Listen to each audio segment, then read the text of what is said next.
Hello and hi. ഇന്നത്തെ ഒരു recipe എന്ന് പറയുന്നത് ഇൻസ്റ്റൻറ്റ് ദോശയും ചമ്മന്തിയാണ്. ഞാൻ ഇന്നലെ വൈകുന്നേരം പ്രിപ്പയർ ചെയ്തതാണ്, നിങ്ങൾക്കും കൂടി ഷെയർ ചെയ്യാണ്. അപ്പോൾ ചെറിയ ജാറിൽ ഞാനൊരു 3-4 ടേബിൾ സ്പൂൺ ചെറിയ തേങ്ങ, 2 ടീസ്പൂൺ പൊട്ടുകടല, ഒരു കഷ്ണം ചെറിയ ഇഞ്ചി, പിന്നെ 2-3 ചെറിയ കഷ്ണം ഉള്ളി, പിന്നെ 2 വലിയ പച്ചമുളക്, ഇച്ചിരി കറിവേപ്പില. അപ്പോൾ ഇതെല്ലാം കൂടെ വെച്ചിട്ട് നമുക്ക് ആദ്യം തന്നെ ഇച്ചിരി വെള്ളം ഒഴിച്ചിട്ട് നമുക്കൊന്ന് അരച്ചെടുക്കാം. അപ്പം ഇത് ഈ ചമ്മന്തിയുടെ ഒരു ഹൈലൈറ്റ് എന്ന് പറയുന്നത് സാധാരണ ചമ്മന്തിയല്ല, ഞാനിതിൽ കുറച്ച് അധികം സാധനങ്ങളും കൂടെ ചേർക്കുന്നുണ്ട്. ഇച്ചിരി വെള്ളം ഒഴിച്ച് ആദ്യം അരച്ചെടുക്കാൻ പറയുന്നത് ഓവർഫ്ലോ ചെയ്യാതിരിക്കാൻ വേണ്ടിയാണ്. ഇപ്പം ഞാനൊരു കഷ്ണം വാളൻപുളിയും ഉപ്പും ഇട്ടിട്ടുണ്ട്. വീണ്ടും അതിനെ അരച്ചെടുത്തിട്ട് കുറച്ച് മല്ലിയിലയും കൂടെ വെച്ച് വീണ്ടും അരച്ചെടുക്കുകയാണ്. അപ്പോൾ ഇത്രയും സാധനങ്ങളാണ് നമ്മൾ അഡീഷണലായിട്ട് സാധാ ചമ്മന്തിയിൽ നിന്ന് അഡീഷണലായിട്ട് ചെയ്തത്. അതുകൊണ്ട് തന്നെയാണ് അതിൻ്റെ ഒരു ടേസ്റ്റും വളരെ ഡിഫറെൻ്റാണ്, നല്ലൊരു ടേസ്റ്റാണ്. ഇനി നമുക്കിതൊരു സെർവിങ് ബൗളിലോട്ട് മാറ്റാം.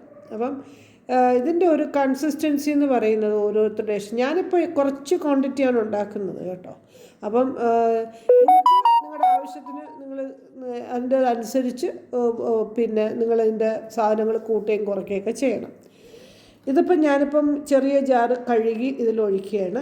ഇതിൻ്റെ ഒരു കൺസിസ്റ്റൻസി എന്ന് പറയുമ്പം നിങ്ങൾക്ക് നോക്കാം, 2 സ്പൂണിൽ ഒരുപാട് കട്ടിയാവേണ്ട, ഒരുപാട് വെള്ളമാവേണ്ട. അപ്പം അതിൻ്റെ ഒരു ലെവലിൽ നമ്മളത് കലക്കിയെടുക്കുക. ഇനി നമുക്കിത് കടുവറുക്കാം. അപ്പോൾ സാധാരണ നമ്മൾ ഹോട്ടലിലൊക്കെ പോകുമ്പോൾ മസാല ദോശ, റോക്കറ്റ് ദോശയൊക്കെ വാങ്ങിക്കുമ്പോൾ ചമ്മന്തി ഇച്ചിരി കട്ടിക്കാനിരിക്കുന്നത് അല്ലേ, അതാണ് ടേസ്റ്റ്. അപ്പോൾ ഇവിടെ നമുക്ക് ഒരുപാട് വെള്ളമായിപ്പോയാലും കൊള്ളത്തില്ല.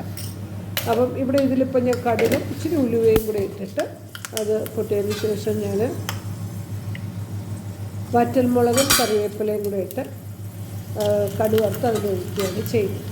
അപ്പം അത്രയേ ഉള്ളൂ ചമ്മന്തിക്ക്. അപ്പോൾ ചമ്മന്തിക്ക് നമ്മുടെ ഒരു ഞാൻ പറഞ്ഞില്ലേ, സാധാ ചമ്മന്തിയും കാട്ടിലും ഇച്ചിരി വാളൻപുളിയും ഇച്ചിരി മല്ലിയിലയും കൂടെ അഡീഷണലായിട്ട് നമ്മൾ ചേർക്കുകയാണ്. അപ്പം അതുകൊണ്ട് തന്നെയാണ് അതിൻ്റെ ഒരു ടേസ്റ്റും ഡിഫറെൻ്റാണ് ഈ ദോശയ്ക്ക്. പിന്നെ ഈ ദോശ എന്ന് പറയുന്നത് സാധാരണ നമുക്കറിയാം, ഈ പിന്നെ പരിപ്പ് വർഗ്ഗങ്ങളെല്ലാം കൊണ്ട് ദോശ ഉണ്ടാക്കാം. ശരിക്കും നമ്മുടെ നാട്ടിലാണ് അത് ഇത് കിടക്കാത്തത്. ബാക്കി നമ്മുടെ നാട്ടിലും ആൾക്കാർ ചെയ്യുന്ന ആൾക്കാർ ഉണ്ട് കേട്ടോ.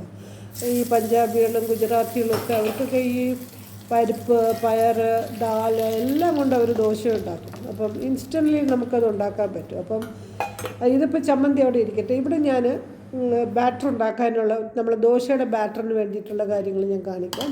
ഞാൻ 1 കപ്പ് മസൂർ ദാലാണ് എടുത്തത്. പിന്നെ ഇത്രയും ക്യാരറ്റ് ഞാൻ എടുക്കുന്നുണ്ട്.